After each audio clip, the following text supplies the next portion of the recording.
Good afternoon, everyone. Waiting for music to fade. Welcome to Regulatory Rewind number 15. Hi from the Parity Legal team. As we canter you through episode 15 around the world of the latest regulatory news from the Parity Legal perspective. Now, the usual reminders.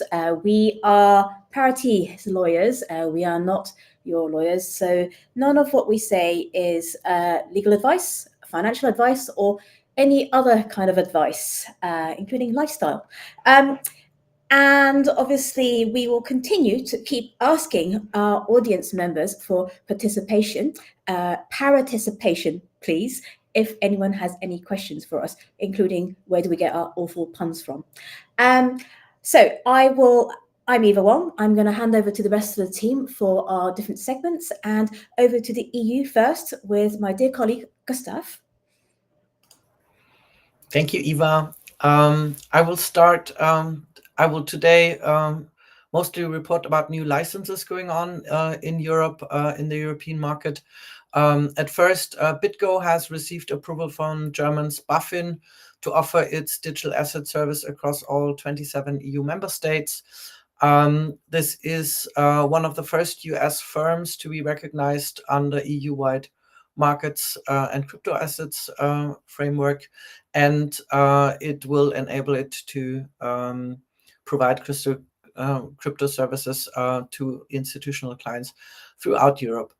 That is good news. They have tried hard. They have established EU headquarters in Frankfurt in 2023 already, and now are registered. They have been previously also trying to get recognized in the US, had some problems under Gensler in 2020, and are also approved and since 2023.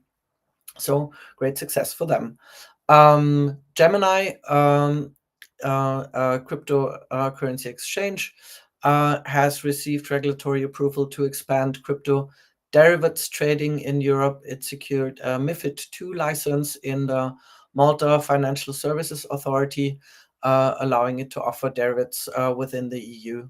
And fresh in, Vivid, a European financial platform, has secured markets in crypto assets regulation license from the Dutch authority for financial markets, enable it to offer a regulated crypto service across the EU. And they are planning to expand into new markets such as Germany, France, and the Netherlands by July 2025. That's the news from Europe, or from EU Europe. And with that, over to Eva for the Europe in UK news. Thank you, Gustav, for the Europe in the UK. And obviously, the European news is always off the back of the MiCA legislation, which is very much seeing all those registrations go through, and each state having its own licensing regime. And we're keeping track of how those numbers are going and how MiCA has been adopted. Now, yes, the UK. So last week we spent rather a long time talking about the UK because the UK finally announced its draft legislation after 2 years worth of consultation. It is still in consultation, but we provided some analysis of the UK's position against MiCA. Gustav did that, and Gustav will be back to do a little bit more. We also provided some comparisons against the situation in the US and around the world. And today I just wanted to cover one new bit of reaction from the industry. So a news story where the term safe harbor has been used. This is a Cointelegraph article, so you can find it. And why we think this is interesting is because the term safe harbor is often used in the context of GDPR, where it is globally well known that the EU has taken a very specific stance on data protection. And Gustav reported with great passion some of the latest guidelines from the EU around GDPR interpretation and blockchain. And there is a comprehensive global standard, a European standard that is the highest standard for privacy. And it feels like the term safe harbor here has been used by a commentator from within the industry with some intent here to say that the UK's legislation would perhaps enable it to be seen as a safe harbor from Europe in terms of regulation and innovation for the industry. So not quite the US, but a different system to enable crypto innovation in the world. So that's quite an interesting one. And I think the article also goes on to explain a little bit about how it's different from the MiCA position, and we outlined that last week. Gustav outlined that last week, so I think it would be quite good to hand it back over to Gustav to comment on what the MiCA Crypto Alliance has said about the UK position. Yes, thank you, Eva. So the MiCA Crypto Alliance this week tweeted a comparison between MiCA and the potential UK regulation, and they came to similar conclusions as we did last week, which is a relief, but also shows that a lot of people are making that comparison. So the main contrasts are that lending, borrowing, and staking are in scope in the UK, while they aren't in the EU. That foreign stable coins, that's the safe harbor that Eva just mentioned, do not need a UK authorization, so everyone can come and stablecoin away in the UK, which is not possible in the EU and has led, as we also reported in the last weeks, caused some delistings in European crypto exchanges. And then there's no whitelisting or cap on stablecoin volumes and other criteria. But in general, I think we are really, everybody's watching how is it different and how is it the same and how is it aligned to the US and how is it just making up something completely new, because we are in a very innovative time in crypto regulation these days. And I guess we will see a lot more of that around. With that, back to Eva again, who will dive into Asia, if I have it correctly on my list. That's correct. Thank you, Gustav. Always thinking about legislation and crypto regulation and how it differs around the world. Last week, I didn't get a chance to dive into APAC in great detail. We mentioned the elections in South Korea. So elections and governments and legislation, they're all tied together, as we have witnessed particularly in the US most recently. So in APAC, last week I mentioned the South Korea elections, they're coming up. They're both leading candidates are taking a pro-crypto stance, which is unusual because there's usually a pro and then a less pro candidate or a silent candidate when it comes to these things. And in South Korea, both of them are pro-crypto, but taking slightly different approaches. But that's South Korea. I'm going to be talking about some other countries in APAC today and taking you on a mini gap year around Southeast Asia. So first country I'd like to talk about is Vietnam. And Vietnam in the context of blockchain. So blockchain and crypto are inextricably related. And this story about Vietnam is about a made in Vietnam strategic infrastructure technology. So it's about building a neutral and trusted platform for digital services in Vietnam. And I think this is then closely followed by establishing a legal framework for digital assets. So Vietnam, on the one hand, yes, very much looking at national blockchain infrastructure, but also looking at a legal framework for digital assets. And I think Vietnam is also in the top 5 of Chainalysis global crypto adoption index. It's very high up there. So it's always worth noting what other countries are doing. Moving on from Vietnam, similar kind of story that I wanted to flag, because we try to draw together the themes and narratives where there's similarities and parallels. In Malaysia, there is also a blockchain infrastructure. So let me just look up exactly what it was called. It's also another platform for digital service and cross-sector innovation, and again also closely followed by regulation. So this is about their version of the SEC, sort of tokenization capital market product. So not exactly crypto, but it's about consultations and regulations that are in flow to encourage the industry to give it the framework and the security and clarity that it needs to thrive. And here's my little segue. In Malaysia, one of the news stories that was interesting, and not regulatory at all, but interesting nonetheless, gives you context, is about Malaysian power theft. Malaysian power theft by illegal crypto miners. Obviously, this would be Bitcoin miners more than anything that's proof of stake. But it's interesting to see that there's national infrastructure and energy that is at risk because of a country's focus on crypto mining. And this is now going to be my segue into Bhutan, because I've been learning loads about Bhutan, and I think it's really fascinating. This isn't a beautiful picture of Bhutan as a country, but rather CZ talking about Bhutan in Token 2049 and how he thinks Bhutan has taken a great strategic approach. Why do I try to link Bhutan with Malaysia and energy theft? Is because Bhutan is one of the first countries in the world to become carbon negative. Even though it mines millions of dollars and is one of the world's largest sovereign holders of Bitcoin. And it does so because it has green energy, it has hydroelectric power. I think that's something that not a lot of people knew. I certainly didn't know that until I started reading more about Bhutan. It's not just, it also is known as having one of the gross national happiness index. It rates the highest there, and it's also very expensive to go to as a tourist. But again, not giving you travel advice either.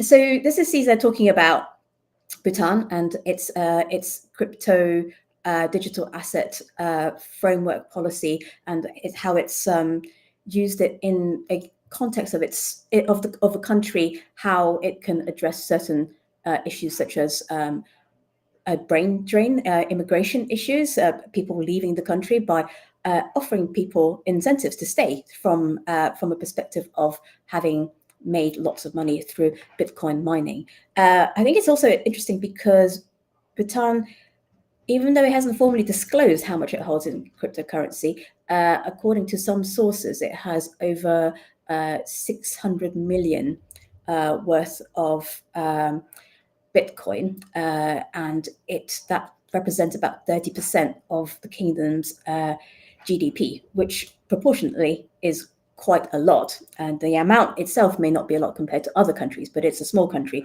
and that's quite a large proportion. So I think the next slide is still about Bhutan, and it's Bhutan and Binance. And this is Bhutan taking another step forward in partnering with Binance around its tourism ecosystem. So Bhutan is a very interesting country, and I will move from Bhutan onto the Middle East and Africa and invite Jamil to speak, please. Thanks, Eva. Starting with the UAE, in Dubai, the government there is advancing its digital transformation by enabling governmental departments to accept crypto payments, aiming to become a fully cashless economy. The initiative here aligns with the Emirates' broader strategy to integrate blockchain technology into public services, enhancing efficiency and transparency. And the move is part of Dubai's ongoing efforts to position itself as a global leader in digital innovation and financial technology. Moving on from Dubai more broadly to the UAE as a nation, it's introduced a comprehensive regulatory framework for stablecoins, positioning itself ahead of the EU and the UK in digital asset regulation. The Central Bank of the UAE's Payment Token Services Regulation, which is effective from August 2024, categorizes stablecoins into two types: dirham payment tokens, which are pegged to the UAE dirham, and foreign payment tokens pegged to other currencies but regulated domestically if offered in the UAE. This framework establishes clear licensing requirements and operational standards for stablecoin issuers and service providers. And in line with the regulatory advancement, major UAE financial institutions, including the International Holding Company and First Abu Dhabi Bank, have announced plans to launch a dirham-backed stablecoin subject to regulatory approval. This digital currency aims to facilitate transactions across consumers, businesses, and institutions, further integrating blockchain technology into the UAE's financial ecosystem. The UAE's proactive approach here to stablecoin regulation underscores its ambition to become a global leader in the digital economy, offering a structured environment that balances innovation with financial stability. Moving on from the UAE and the Middle East to Africa, specifically South Africa, where Binance is set to implement new compliance measures for South African users starting on April 30th, 2025, in response to local regulatory demands. Users will be required to provide detailed sender and receiver information for all cryptocurrency deposits and withdrawals. For deposits, this includes details like the sender's full name, country of residence, and, if applicable, the originating crypto exchange's name. Withdrawals will necessitate beneficiary details before processing, and the changes here aim to enhance oversight of the rapidly evolving crypto sector in the country of South Africa. Failure to provide the required information may result in delayed transactions or the return of funds to the sender, and trading and other platform features will remain unaffected by this update to the exchange. So from the Middle East and Africa, over to Glenn with news on the Caribbean. Thank you, Jamil. So I'm going to cover Bermuda and St. Kitts. So over in the island of Bermuda, the Bermuda Monetary Authority is inviting feedback on the proposed Payment Services Act. This act aims to replace the Money Services Business Act 2016, aiming to modernize the regulatory framework for payment services. And so the BMA is introducing a risk-based approach and a tiered licensing regime for digital wallet providers, payment handling providers, and payment technology providers. And the feedback is due May 15th. So we have one more day tomorrow to get that feedback in. And this will help shape the BMA's ongoing consultation in the area of digital wallets and payment service providers. So it's not quite crypto native, but obviously there are some crossovers between digital wallets and crypto wallet providers as well. Moving quickly on to the next island, we have St. Kitts and Nevis, who have announced that applicants for their long-standing citizenship by investment program, they can now use crypto as part of the source of wealth in their application requirements. And so this initiative aims to attract affluent crypto investors, promote upskilling and knowledge sharing amongst local and global citizens, increase domestic investments and entrepreneurial innovation. The neighboring island of Antigua and Barbuda also have accepted crypto as a source of wealth for their CBI program as well. And so with other countries internationally, such as Hong Kong and other jurisdictions taking a similar approach, we can see that this is becoming a key trend where jurisdictions are aiming to attract crypto talent and investment onshore. And so with that, I would like to hand it back over to Eva to discuss the USA.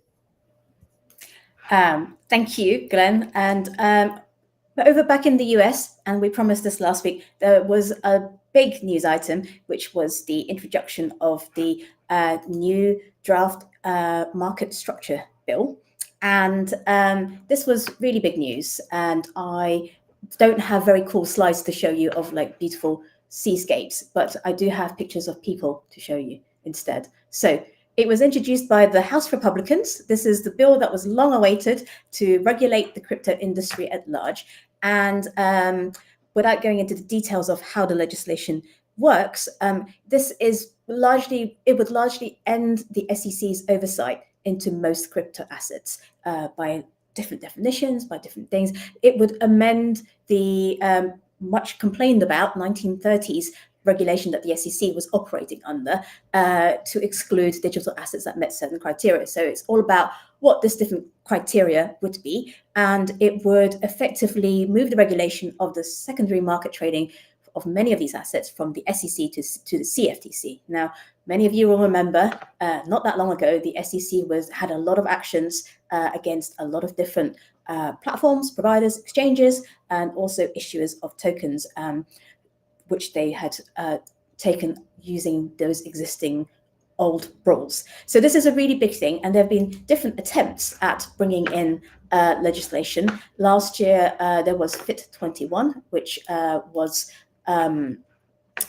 discussed, but it didn't actually proceed. And I think it's worth flagging some of the main points around FIT 21 and this new bill. So this new bill also has had some feedback in the sense that there's a there's a point being made that it would perhaps make it more democratic for market entrants, because there is a definition of affiliate which is different from FIT21 to this new bill. FIT21 defined it as 5% ownership. So an affiliated person is someone who has more than 5% ownership in a digital commodity, and in this bill it's 1%. So that is intended to reduce dominance of large crypto holders in certain ecosystems. So this would curb concentration and promote fairness.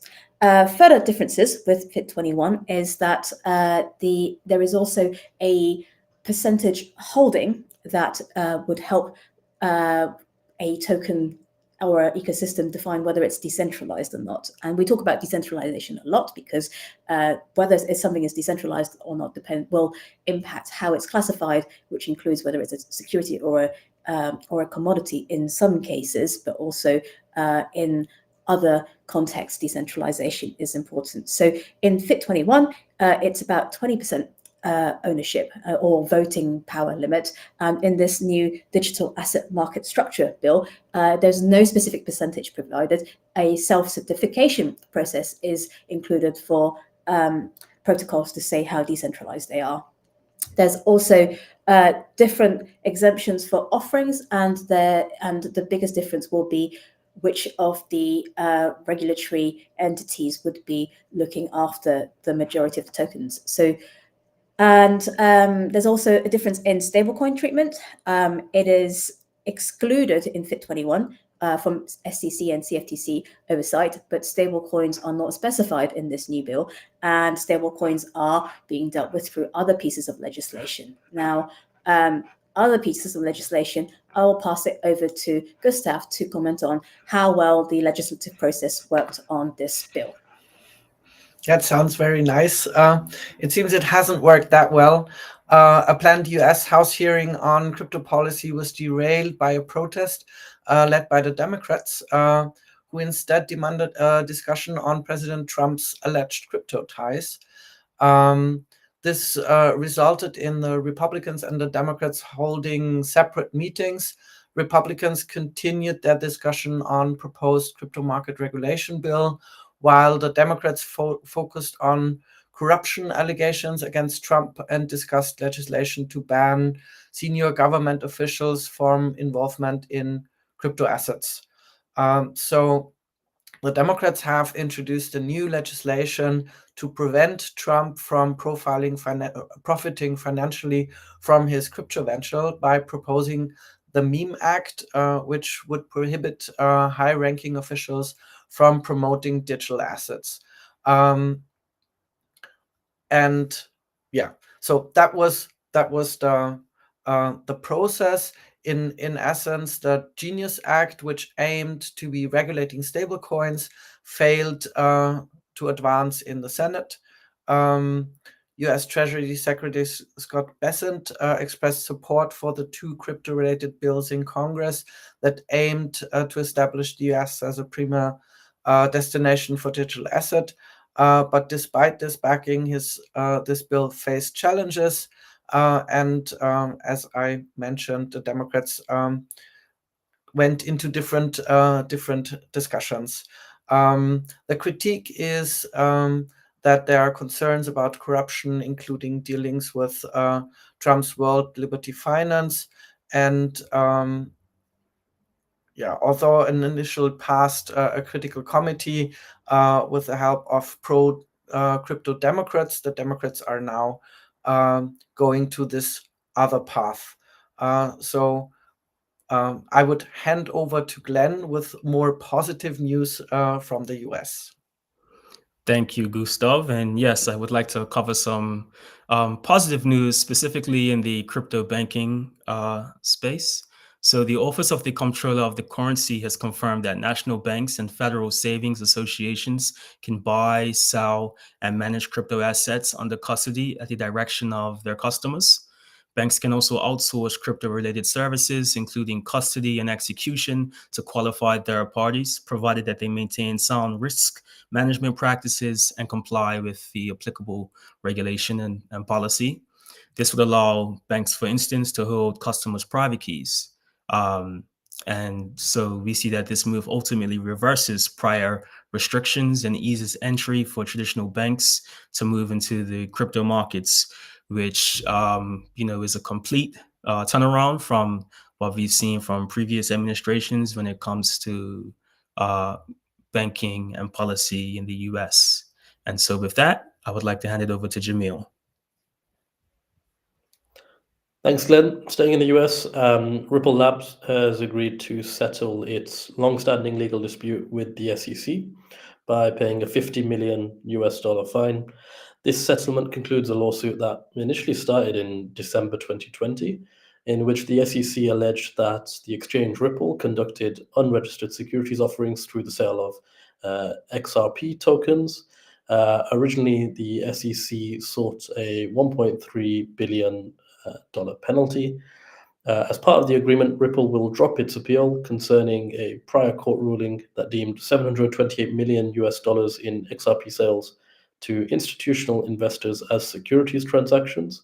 And conversely, the SEC has seized its appeal against a decision stating that XRP sales on public exchanges do not constitute securities offerings.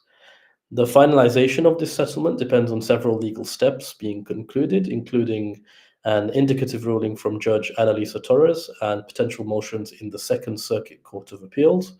Once pending that final approval, the settlement would mark a significant development in the regulatory landscape for cryptocurrencies, potentially influencing how digital assets are classified and regulated in the future. In terms of reaction to this settlement between Ripple and the SEC, the Democrat SEC Commissioner, Caroline Crenshaw, publicly dissented from the agency's settlement agreement with Ripple, arguing that it weakens investor protections. The $125 million deal would dissolve the injunction, sending $50 million to the SEC and returning $75 million to Ripple, which effectively would end the legal battle between the two entities. In response, Caroline Crenshaw wrote, "This settlement, alongside the programmatic disassembly of the SEC's crypto enforcement program, does a tremendous disservice to the investing public and undermines the court's role in interpreting our securities laws." She also said that the settlement could create a regulatory vacuum in the crypto sector, and her dissent comes amid broader SEC shifts under President Trump's second term, including dropped cases and a rollback of Gensler-era crypto enforcement. There's some further comments from Caroline Crenshaw on this. She emphasized that such agreements, such as the one between Ripple and the SEC, might send mixed signals to the market and weaken the SEC's ability to enforce securities laws effectively. And she argues that this change risks the government picking winners and losers in the crypto industry, potentially undermining investor protections, as well as the SEC's enforcement credibility. And with that update, back over to Glenn. Thank you, Jamil. And picking back up with the SEC, we see that Paul Atkins, in his new role as SEC chair, has announced a major shift in approach, moving away from the enforcement first tactics and towards a more supportive rules-based framework.